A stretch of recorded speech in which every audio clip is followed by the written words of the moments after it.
Well, maybe we should go and do what we did before, where we introduce ourselves and talk a little bit about ourselves, so everyone knows where we're coming from.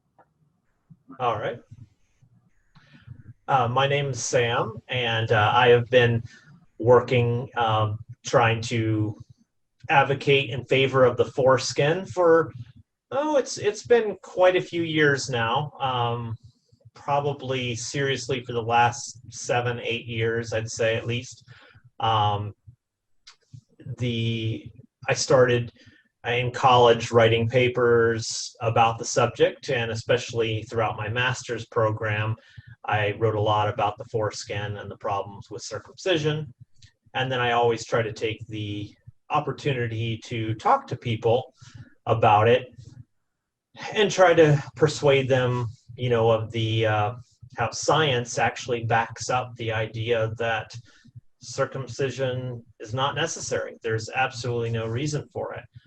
In fact, the body is designed to function with a foreskin. So when anything is designed with all of its parts, it's going to work better when it has all of those parts. If you have a bookcase and you're missing a screw, you might still be able to use it, but it's not as perfect as it could be. And so I did try to get that idea across to people that the foreskin's not a mistake. It's meant to be there. Like driving a Yugo instead of a Lamborghini. What's that? Like driving a Yugo instead of a Lamborghini.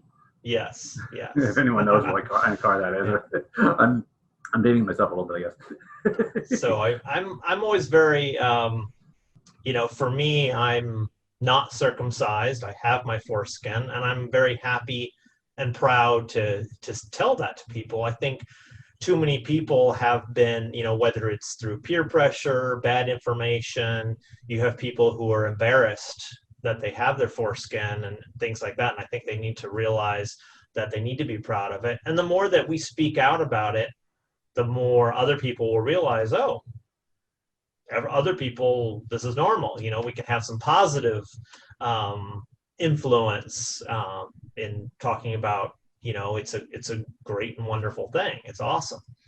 And so I figured, because my master's is in health science and I've done the research, then not only can I help educate people from a scientific and medical point of view, but also through my own personal experience. I'm someone that actually has a foreskin. And so when they say, oh, foreskin's nothing but problems, I can say, not true. Yeah. Yeah. And for those of you that are listening, Sam and I are both YouTubers. Sam also wrote a book.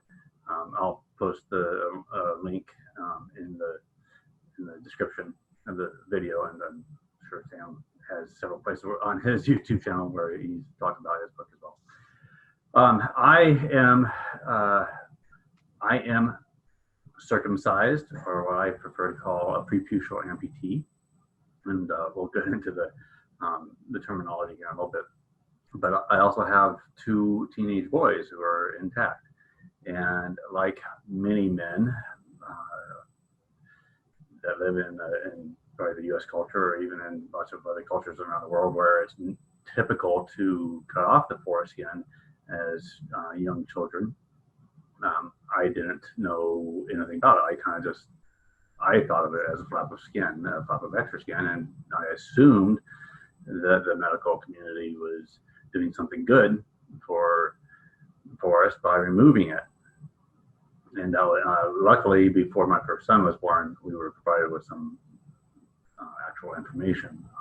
One of the reasons I do what I do, wearing shirts like this, your whole baby, and having things like this up on the wall and all, as a genital autonomy advocate, is because medical professionals often do not provide any information, or if they do provide information, it's biased or very limited. And that upsets me. I do not consider that fully informed consent. And it took me probably a dozen years before I finally decided to come out of the closet, per se, about this issue, because it was a little scary to do so, and it still is scary to speak up. And I know many that do not, they feel they have strong feelings about it, but they don't have strong enough feelings to actually speak up about this issue. I've heard of people losing their jobs over speaking up about this issue. So I've only been actively advocating for about 2.5 years. And I started off with, the very first thing I did was a blog article on it, based on things I had learned over the years.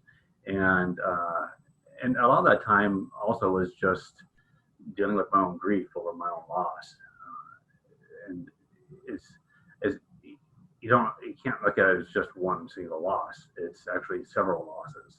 And I've got a playlist of 10 videos, 10 very short little videos, like 2 to 3 minutes each, that explain the individual losses. And because it's multiple losses, I went through multiple rounds of grief about losing it. And I see this happen with men all the time. They're so deep in their grief and emotions that they're not in a place to speak out and try to protect the next generation.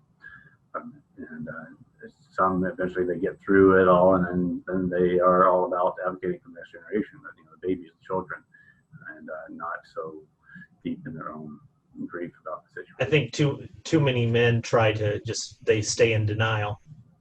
Yeah. They stay in denial and try to justify it. Yeah. Keep thinking that they are better because they are without their foreskin. And who knows what will happen. So Sam, you and I when we were trying to have the last conversation that didn't work so well because Zoom we lost half of your conversation. We were talking a little bit about terminology, and you were explaining to us the reasons why the word circumcision is so prolific in our language, and not just our language being English language, but across the globe. It's something that's been used. The term circumcision has been used as a term for thousands of years across the globe, and so it's no wonder that that's what people think of, or that's what people know. And like I can say preputial amputation or postectomy, and even medical professionals are unaware of what those mean. Even saying the prepuce sometimes it takes them a little bit of thinking to think, what is the prepuce? Well, both males and females have a prepuce. You can see it on anatomical diagrams in medical literature. But when you look at the Latin root of circum and size, all that the word really means is to cut in a circle, and it doesn't explain what is being cut in a circle.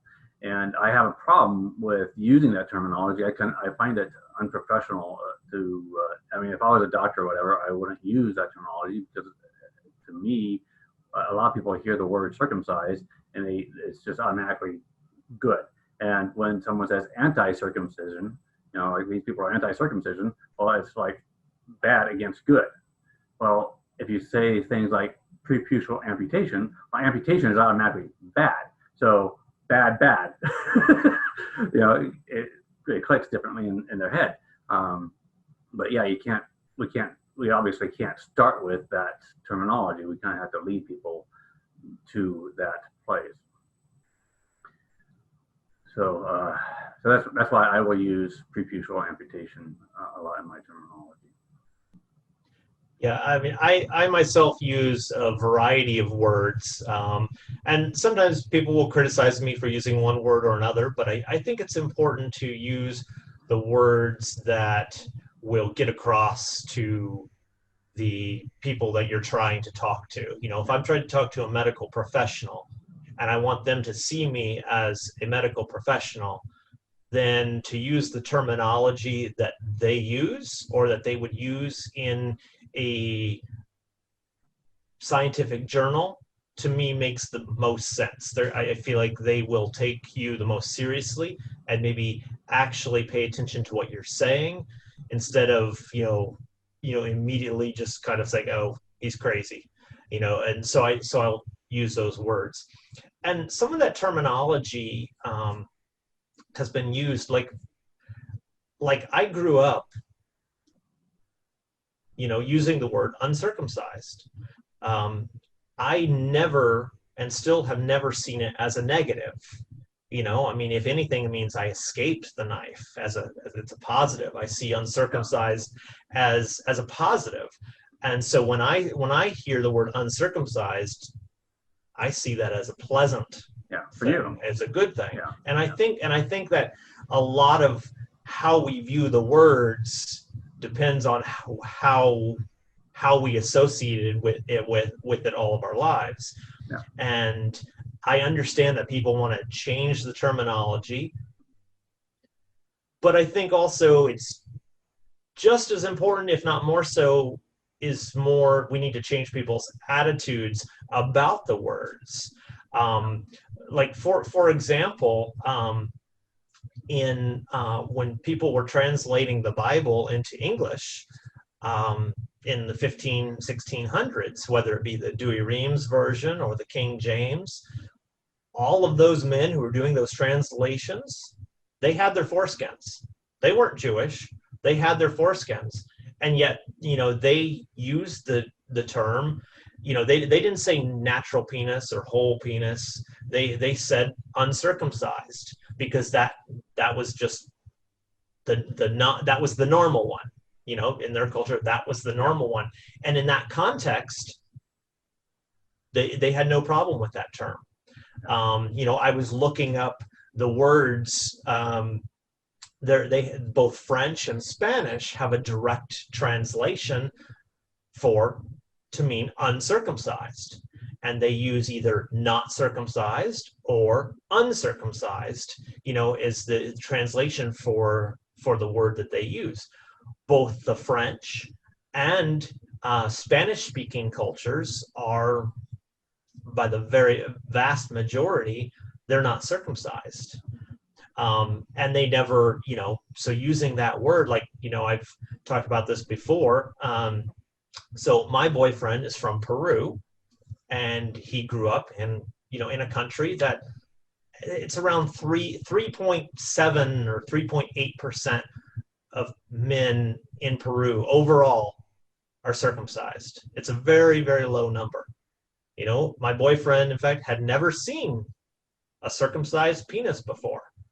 And when I explained to him what, everything that was removed in circumcision, he was immediately, his reaction was like, when you get kicked in the balls. It was like, oh, it was, a horrifying realization.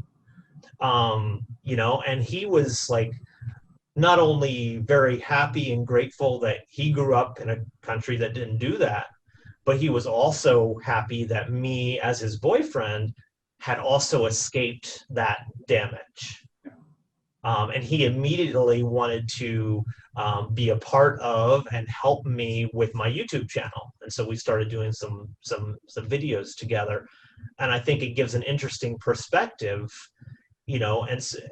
of growing up in a culture where the foreskin is the norm. It's like if you saw one without the foreskin, you'd kind of be like, what's wrong? That's more the attitude that you would have there. And he doesn't have that that different terminology. Saying uncircumcised, again, to him, that's not a negative word at all. And just as a little side note, the Spanish word for foreskin is something you'll enjoy, because it's like you like to use it, is preputio. That is the word that they use for the foreskin. So and again, so in Peru, that's just the norm. So it's interesting, and I'm happy that he was immediately wants to help me, help prevent other men from losing their foreskins. Guys like me totally appreciate guys like you that are trying to dispel the myths. And for instance, the guy that I worked with Intact America, he was on The Good Wife. Blanking on his name right now, but popular guy, and he's intact. And he, part of the reason why he's heavily involved with Intact America is because he sees the typical American response to the foreskin as being gross and dirty and all that as unhealthy. That needs to change. Yeah, I think it's something that, it's like each of us can bring something to the table when it comes to talking about it. Like Sandro and I can talk about how incredible it is to have it, because we have that firsthand knowledge, and because if someone who is circumcised wants to talk about it and say it, people could say, well, you don't know what it's like to have it. You don't know, and you may say, well, that's true, but the lack of it, the lack of it. Whereas, we know what it's like to have it. So when they say, well, if you had it, you would just have nothing but problems, we can be like, nope, that is not true. Or, another common thing of, well, all the guys that are not circumcised, they wish their parents had done it. It's like, no, no, not at all. I wish that my parents would have had my appendix removed before I turned 19 and had an appendectomy. I mean, really? Yeah. That makes no logical sense. Oh, and while we're talking about it too, it's like I was telling Sandro, my boyfriend, about this video that we were doing. So he wanted me to say hello to you and to anyone who is watching, and he's looking forward to watching it once we post it. So yeah, I keep thinking, why aren't more intact men speaking out like you? If I was an intact man and I saw all these tens of thousands of children every single day getting their genitalia cut without a medical means, I guess it's like 3,000 a day boys in the U.S. alone. But when you look globally at not just males but also females and intersex, it quickly adds up to tens of thousands really easy. And all the genital cutting practices, when you look at them really deep, they all have the same roots. I think there's two. I think there's two reasons that immediately come to mind of why more intact men, who, and for anyone that doesn't know, that one who has their foreskin, is uncircumcised, uncut, any of those terms that you may be familiar with. So I think the reasons why intact men don't speak up more about it is for two reasons, both of which I think kind of have to do with embarrassment. For some reason, because of the subtle things that a pro-circumcising culture says. Cultural conditioning. Yes, they've bought into that idea, maybe subconsciously, that somehow it's not as good, and they're a little bit, they feel embarrassed about it, so they're, they feel like it's something to apologize for rather than something to be proud of, and so that's one of the attitudes that I want to change by showing everyone how proud I am and willing to say so. And I think there are many men that do speak out. It's just I would think that would be more. There's like Dominic Barbara on. Well, I think, and the other reason that I was going to mention is I think there's a good number of men who feel that if they talk about penises, people will call them gay. So again, it comes from embarrassment. But I mean, a lot of the people, don't have that, that confidence to talk about something that's a very personal part, of them. But, it's like I was taught, like I said, I've been talking about it for a while. And the number of reasons that people have for not speaking out, I think a lot of it is it comes to embarrassment for whatever reason. They're embarrassed, Now, as we've talked about, like the title of this video, it's like, I am gay. Obviously, I've talked about my boyfriend and everything. And so I'm willing to talk about it. And, it's a practice that I think we all need to work at from different angles. It's like you can speak to what a devastating loss it is, that it was taken from you without your permission. I can talk about it, and as my boyfriend as well can talk about it from the aspect of how wonderful it is and how happy and grateful we are that we have it. And I think both messages will resonate with different people differently. The approach different people will get curious from a different perspective. Yeah, that's great. And then it'd be really nice if I could get interviewed with some of the men that were cut as adults. That would really be interesting. I've talked with several men that were cut as adults, and some have been happy that they did it. But most of the time when I talk to them, they had a medical condition, or B, didn't really have all that much cut off. They drew their own dotted lines or whatever, and they maintained some coverage of the glands, or they maintained their frenulum, or a little bit of both. And that's not exactly the same as having, say, like a high and tight. I think I came across one person that had a high and tight and likes it. But I didn't have a full honest conversation and one-on-one kind of like in-person conversation with that person. So I'd like to interview people like that. I think one of the problems that I think that because of the pro-circumcision culture that we live in is, that so many people, they claim when there was a circumcision as an adult, so many times they claim it was a medical condition. And I would say that probably 999 times out of 1,000, there was no medical reason. Yeah. Like I said, I can say with complete confidence that there is really no reason for circumcision.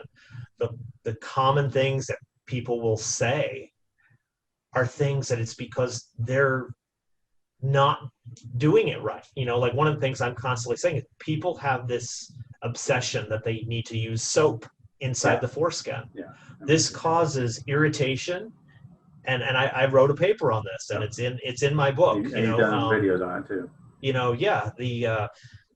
Soap changes the pH level, and it makes the environment more friendly, not only to odor-causing bacteria. I mean, how many times do people say, "Oh, it smells"?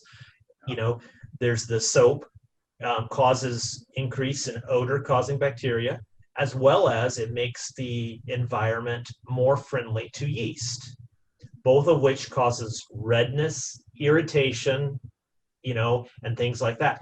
And what happens is they think, oh, I'm not keeping it clean enough, just like everybody always told me, so I better do it more. And you hear these stories of, oh, no, I'm cleaning it several times, a day. I'm like, are you using soap? Oh, absolutely. Aha. There's your problem. It's a self-fulfilling prophecy. You're causing the problem because people have been told this information and they think they're doing what they should be, and the foreskin is causing these problems. It's not the foreskin. It's because you're not using proper hygiene. You're using soap instead of just water. Women have been told forever, don't use soap in their vagina. It will cause a problem. It's like, why can't people translate that into, it only makes sense, right? If you don't use it inside the body for a woman, you don't use it. Because the glands is an internal organ. Exactly. The glands is internal. You don't use soap inside there. Yep. One of the other examples. You stick it out every once in a while, but for the most part, it stays inside your mouth and it stays moist. And exactly. I use the other example of the eyelids. We're kind of like, oh, we better flip those up and scrub those with soap. I mean, we get eye infections and it would hurt, but people can't seem to make that correlation that these problems are not because of the foreskin. It's because they're told bad information. Yeah. And the phimosis thing is something that is over prescribed because there seems to be such a lack of understanding about how the foreskin works, how it's attached to the glands during childhood. And as you've said before, like all up into like the 20s, and some guys have it, doesn't ever completely detach at all. But that doesn't mean that they can't live a good exactly life that way. Yeah, I mean, and I there's always comments showing that people have this, I mean, like you see these comments written all over, online all the time where they're saying, oh, I'm 14, I'm 15, I'm 16, and I can't retract. Am I normal? It's like, it's too bad that they don't already know that it'll retract when it's ready. It'll retract when it's ready. Some boys may retract when they're 7 or 8, and that's early. Some boys may not retract until they're 18, and that's completely normal. But yet so many people have it in this idea of, oh, if it can't retract, cut it off. Yeah. And it's like that's their go-to, and it's like, no, it's perfectly fine. Yeah. Maybe you can clear something up for me, because so there's phimosis and paraphernosis. Paraphernosis is when it gets stuck behind the ridge of the glands. But phimosis is when there's either the inner mucosa of the foreskin is attached to the glands via a synechia, kind of like your fingernails attached to your finger. But there's also the musculature in the foreskin that makes it tight around the end. And it kind of acts like at the very end, it can act like a one-way valve to allow urine out, but nothing goes it's almost like a sphincter. Yeah, exactly. I have this, but it doesn't really show the closing very well because it's not. Yeah, it doesn't really tighten up at the end. Yeah. In the yarn there. Yeah. But so is phimosis? Which one is it? Is it because the synechia hasn't broken down, or is it because of the musculature, the dartos fascia, as I understand it, is too tight? I think it can be either or. Okay. I think both can happen. Sometimes the foreskin itself could be completely detached from the glands, but the opening at the top is on the tighter side. Or it could be that the opening is loose enough, but it's still attached to the glands. And I think that just depends on the individual. And either way, it's completely normal and nothing that anyone needs to be concerned about. You need to find a physician that understands that. Yeah, exactly. And the other thing is people talk about the paraphernosis, which is when it gets stuck behind the rim of the glands. And it's one of those things that people often talk like it's this urgent thing, but I can say in my personal experience, the first time I retracted, it got the opening was kind of tight because it never retracted before, and so it got stuck behind the head. The rim of the glands, it got stuck. Thing. But I mean, I wouldn't call it paraphernosis though, because it's just you just kind of have to work it a little bit and kind of help with the fingers, like kind of pull it back over the rim, and then it'll go back to the way it should be. It wasn't. I wondered about that. It wasn't so tight that it was cutting off. People talk about like it cutting off blood flow and all this kind of thing. It's like, I mean, if you're erect, it's going to be more tight. Clearly, one of the things that I've said is that,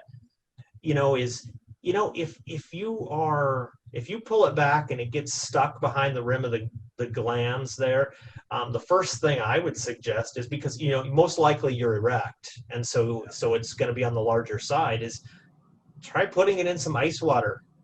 Help the erection go down, and often it'll just go right back. There's no need to get all, I mean, obviously if it's causing pain and, it's an issue, then maybe it needs attention. But I would say, again, 999 times out of 1,000, it's just like, if you work it a bit, you can, you're going to get it back over the glands. But I think probably because people don't know, they freak out a little bit when they don't really need to. Because, I mean, the first time you retract, it's going to be tight. I mean, you know, that's skin that's never been stretched that way before. But, you know, eventually it goes back. And then you think, oh, okay, and the next time maybe it gets stuck, but it's a little bit easier, until eventually it goes back and forth as it's supposed to. That's part of that normal growth and development of the foreskin. You know, and it's just, I think people freak out because they've been told, or they hear all these horror stories about people that don't know what they're talking about. Yeah. I was watching a show called Sex Education on Netflix, and one of the people on that show had vaginosis. You know what vaginosis is, right? Mm-hmm. Yeah. So I kind of wonder if it's in any way similar to like if the end of your foreskin is too tight. I mean, if it's musculature and maybe for some reason it's not relaxing, and maybe it's something mental or whatever. I don't know. I'm just kind of making connections here. Okay, well, vaginosis is the vagina being too tight for allowing things in. Well, could it be the same sort of thing with the foreskin being too tight, and you just need to figure out a way to relax those muscles? Well, I think what a lot of people forget is that, you know, in childhood, the foreskin is supposed to be tight. You know, that overhang is supposed to be tight, and it's meant to keep things out. You know, people talk about it being dirty inside there, but it's like, no, it's keeping things out. Yeah, I would imagine the vagina is keeping the same it clean. thing. You know, right? So it's you know, it's one of those things. It's keeping it clean. That's how it's designed to function. And it only starts retracting, you know, coming along with puberty, you know, more or less, sometimes a little sooner, sometimes later, but it's not, you know, but people have gotten this obsession. And I have this theory that this obsession that people have with, oh, you know, not being circumcised, but when is it going to retract? And oh, it's not retracting. Is it normal? I feel like it's because circumcision has normalized the glands being visible. And so the glands, or head of the penis, people have gotten used to, that's what a normal penis looks like. And so they feel like that, well, if you're not circumcised, you at least need to be able to see the head of the penis. And it's like, no, why should you? It's an internal organ. It's perfectly fine being covered. And here's another example. You know, like I told, you know, I was talking earlier, you know, about my boyfriend growing up in a non-circumcising culture. Like here, all you hear about when you hear about you know, here in the United States, when you hear about having the foreskin, people are immediately concerned about, well, when will it retract? Or what about phimosis or paraphernosis or all of these things? I mean, that's what the obsession is. You know, when I asked Sandro, when I said, when did you first become retractable? He's like, I don't really know. He's like, I don't know. He's like, maybe when I was somewhere around 13, maybe. You know, it's like it was like such a minor detail that it was not something that he remembered. Yeah. You know, whereas here, that's something that people obsess about. And that's one of the reasons why I talk about it so much, is because that's like one of the biggest things people who are trying to defend circumcision or vilify the foreskin talk about, is like, oh, well, when is it retractable? I'm retracting it and doing this and doing that. Whereas for him, it was such a minor, it was first becoming retractable was such like a non-issue. He didn't remember how old he was when it happened. I had one guy say that when he was a kid, when he first saw his glands for the first time, it was kind of like a new discovery and everything. It was like neat, and it's like he didn't see it up until, you know, a certain age, and it was, I don't know, like adventuring out and finding something new. Yeah, I think people only worry about it because they've been told they need to worry about it. And just to be clear, you don't need to worry about it. Yeah. But so many people think it is. And you hear that there's even people that are out there defending the foreskin and fighting against circumcision, even they having grown up, and you run across this, even they worry about it, because it's like they're afraid that, oh, if something goes wrong, then people will say, oh, we told you so, or something like that. And so it's like even they have kind of gotten worried about it for a different reason, but still worry about it. And that's one of those things that it's like, it must be wonderful growing up in a culture where circumcision is just so not a thing, you know. Sandro was telling his friends about, you know, my YouTube channel, and they were like, he's like, yeah, they didn't quite understand why this was a thing. You know, it's like they didn't really have a clear idea of even what it was. You know, they knew the term, but I think for many of them, like when they hear about it from the Bible or whatever, I think they probably think of it as something much more. I don't think they think of it as such a severe thing as what it is today, because, you know, to a culture that is nobody is circumcised, they would be like, why would you want to do that? It's kind of like they just can't fathom why would you do something like that. You know, I mean, and that's the right attitude. It's kind of like, why would you do that? You know, I mean, most parents would want to avoid surgery on their children whatsoever. If, you know, they wouldn't just want to do a surgery, but it's like circumcision doesn't seem to count in their mind. You know, it's like you hear too many people are like, oh, it's a boy, so of course he's got to be circumcised. I'm like, no, not at all. Yeah. Sad. So not too long, a couple weeks ago, I was kind of excited about having a conversation, and one of the reasons I was really bummed is I had this person reach out to me on Instagram, because I've been posting a lot of videos and stuff like that, pictures of me protesting in the Palestinian outfit and all.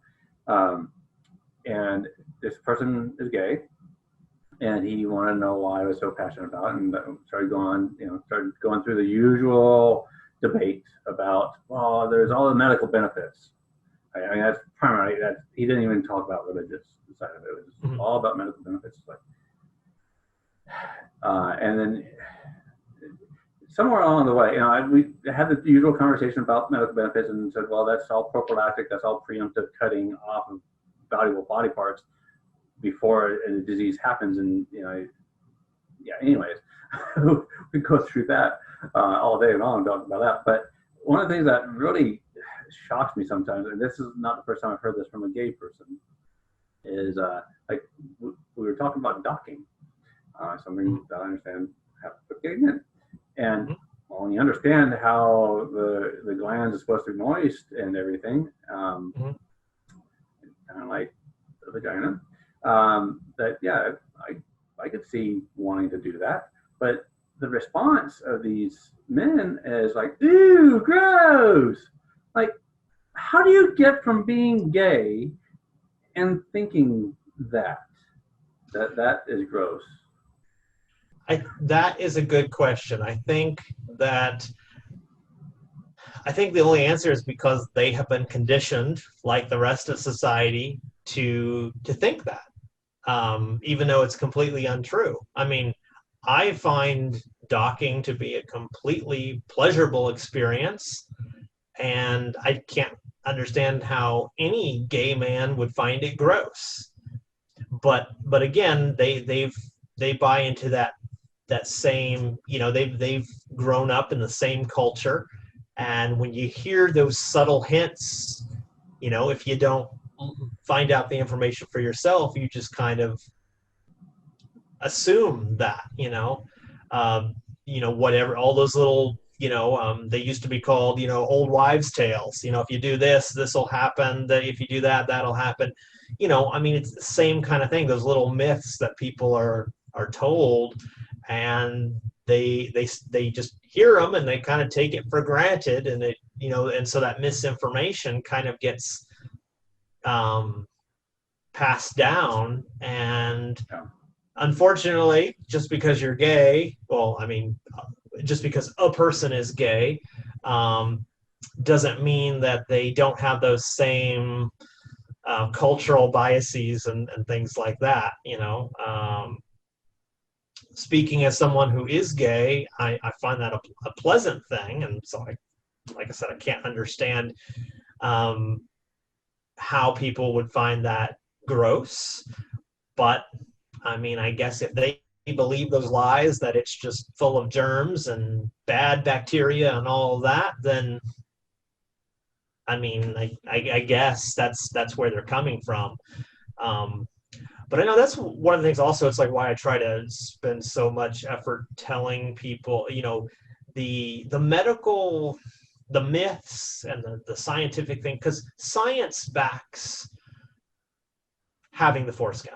Having the foreskin is more healthy, is the way it should be, and science backs that up. It's not unhealthy to have a foreskin. Statistics around the world back that up. But people don't, they just buy into, they hone in on those myths and they keep repeating them, even though the numbers don't, like I've said so many times in my videos on my YouTube channel is, if you have a country that's 80-90% circumcised and you have a country that's 3 or 5% circumcised, and yet the rates of various diseases that you claim circumcision prevents is the same. Yeah. Well, clearly the foreskin is not the problem. But people don't seem to get so many that. other factors that aren't considered. And I think and to me, because you have the facts there, those are the easiest arguments to make, because you have the proof, you have the scientific evidence to say, hey, look, that's completely wrong. You've been told all these lies, and and that's what it is. Now,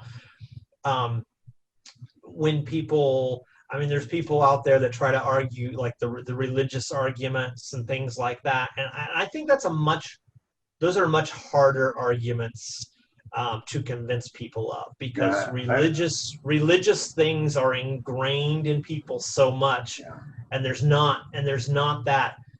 It's not like you can do an experiment and prove that it is more healthy or it's not more healthy. You can't defeat that with logic.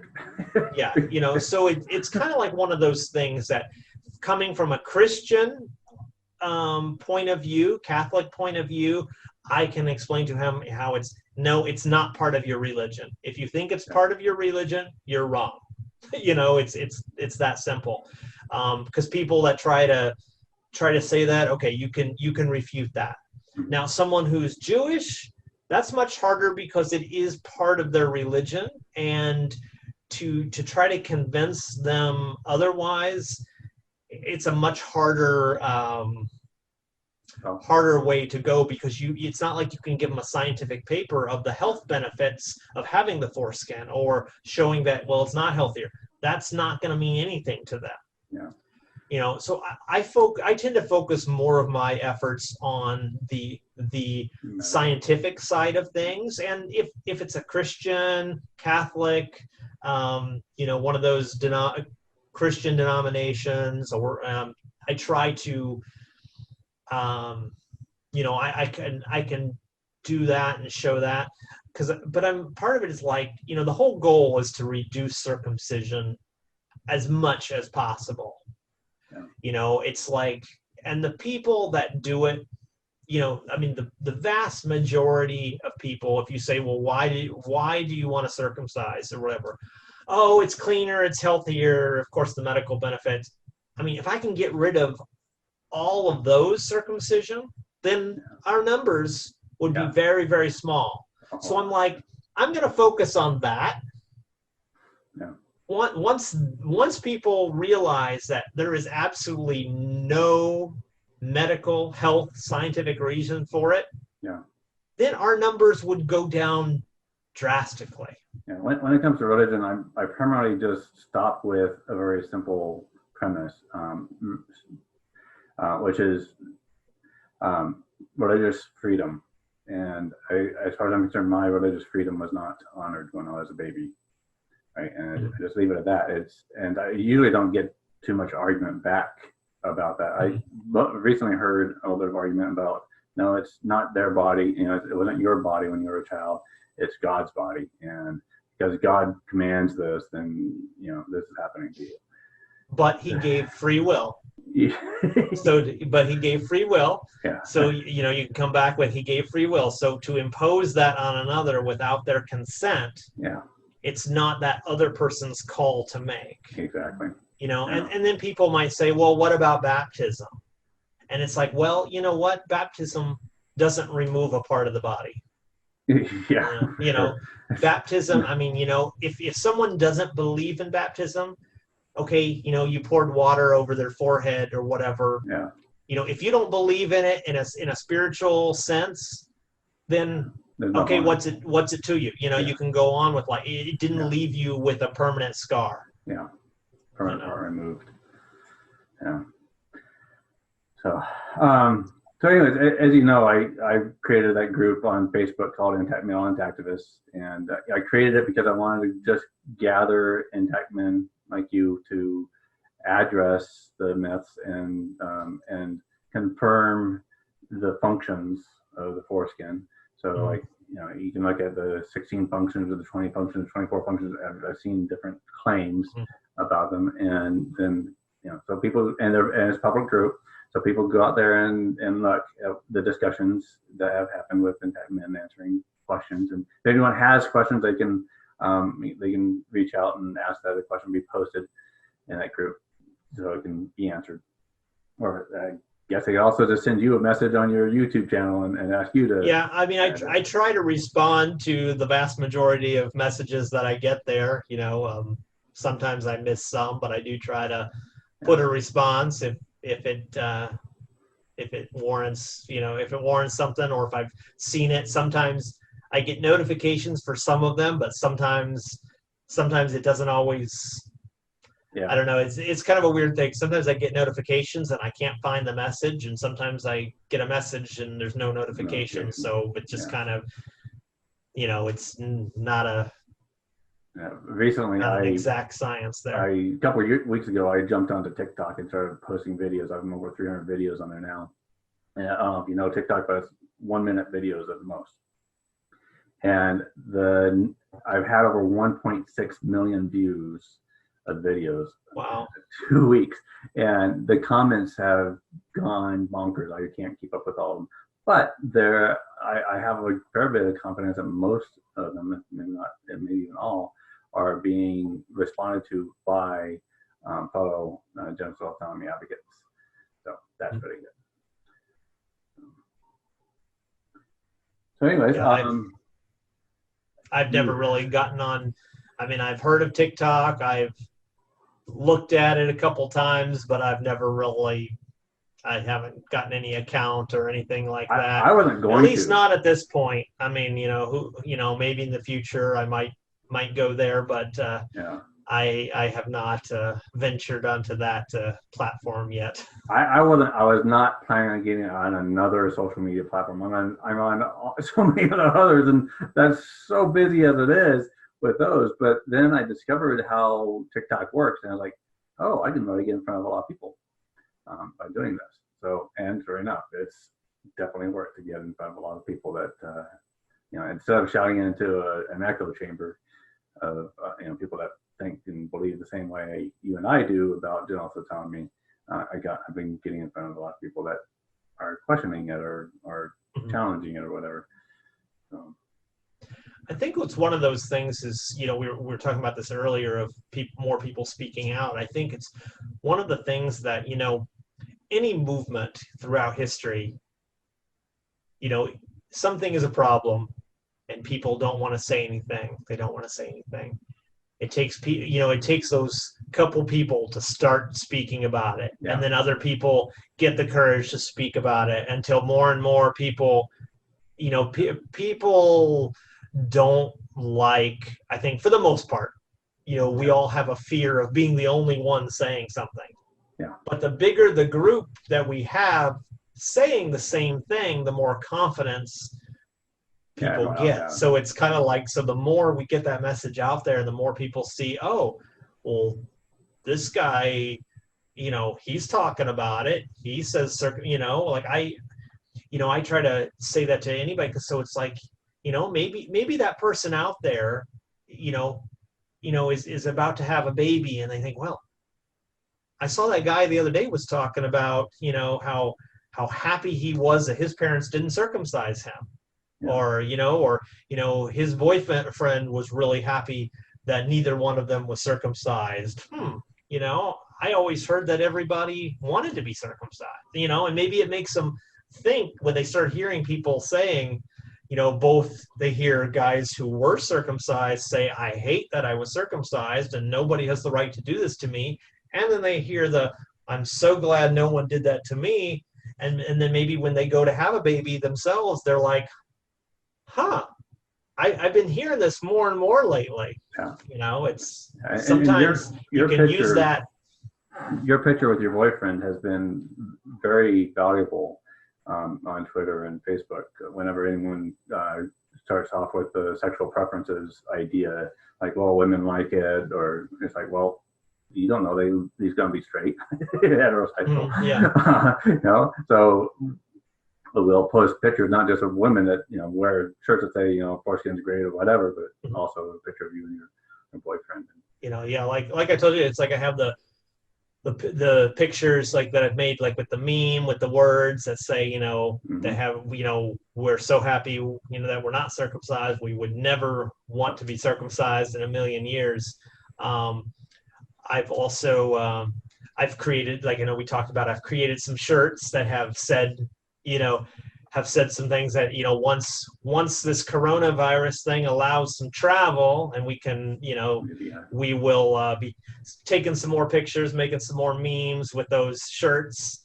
And then he and I were talking about how in the future when we're doing our YouTube videos, we want to wear some of those shirts, you know, kind of like you're doing tonight here. You're wearing your shirt there with your statement. But like, when we're sitting there together doing a video and we're talking about the foreskin, you know, we want to, you know, wear the shirts to say, oh, I love his foreskin, or I'm so, you know, it's, you know, foreskin proud, and, you know, gay and foreskin proud, or something like that, kind of get that idea. It's like, yeah, whether gay or straight, I mean, foreskin is still you know, a wonderful part of the body, you know. Yeah. Have you ever thought much about auto-circumcision? What do you mean by that term? Well, from what I understand, it means you put something onto your penis that holds your foreskin back, so your glands dries out and you look more circumcised. And do you mean like tying it so that it dies and falls off? No, just holding it back somehow. I haven't actually even taken the time to really. I've heard about it. People talk about it just somehow holding the skin back so it's not on the glands. And again, I would think that was. I would think that is somebody who is ashamed of being, you know, of being uncircumcised or intact, and is wanting to appear circumcised, whether to themselves or to others. And the fact that, being gay, obviously, I like the look of a penis that has its foreskin. I think it looks awesome. You know, so the last thing I would want to do is to deliberately try to make myself look circumcised. It's like, no, I would want it there in its full glory, you know, the foreskin overhang everything.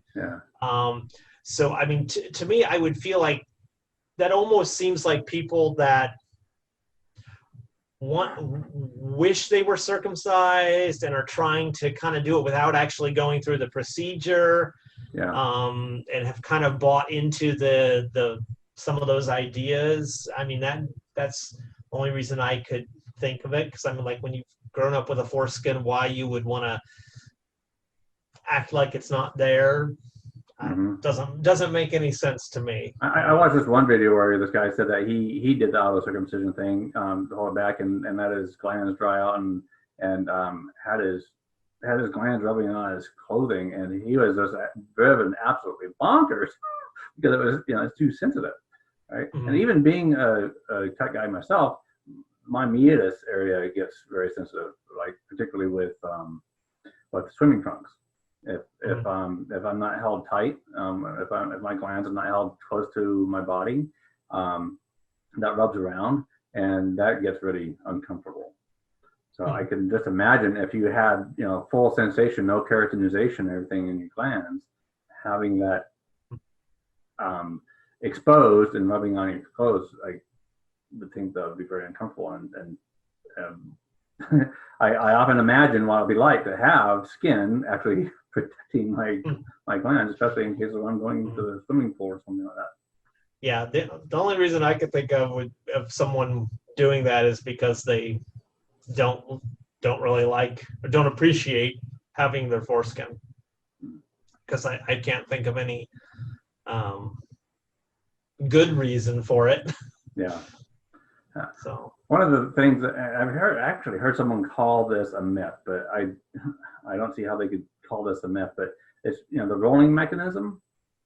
So like if you have foreskin when you're erect, still covering your glands, and you come in contact with your partner, and it's kind of hard to demonstrate with this, but once it comes into contact with the outer rim, you can start pushing in, and there's no friction, right?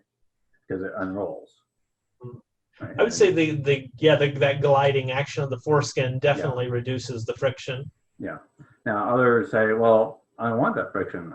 That would feel better. Well, okay. So pull your skin back a little bit and then start going in and out. Right?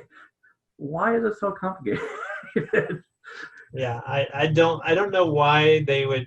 I think what people when people say, well, they want the friction or something like that, I think it's because I think they forget that it's like the reason why they need all of that extra friction is because they've lost all of that sensation in the foreskin. I always say that the foreskin has more pleasurable feelings in it than the head of the penis itself. Yeah, just like the Searle study says that the most sensitive part to light touch is actually the foreskin.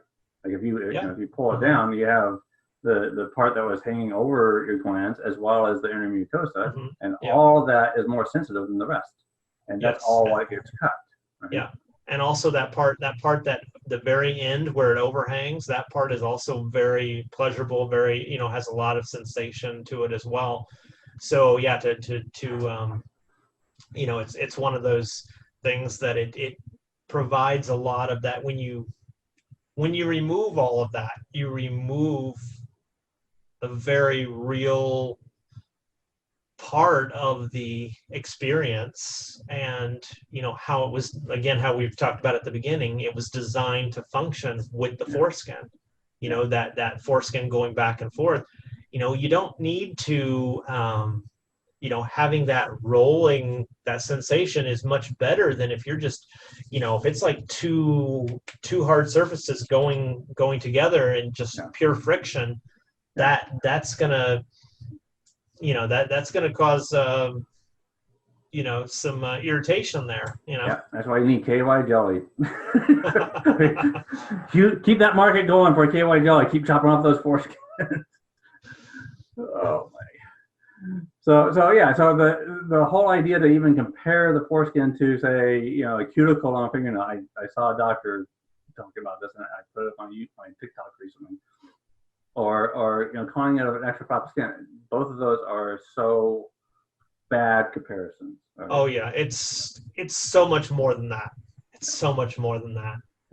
And I've explained this on one or two of my videos that I think I was cut with a Mogan clamp, so I was cut out here, not down with there was no bell put down around my glands to cut down lower. So I end up with, I still have my inner mucosa and my frenulum. I mean, my frenulum was obviously clipped, but the sensation part of the frenulum is still there.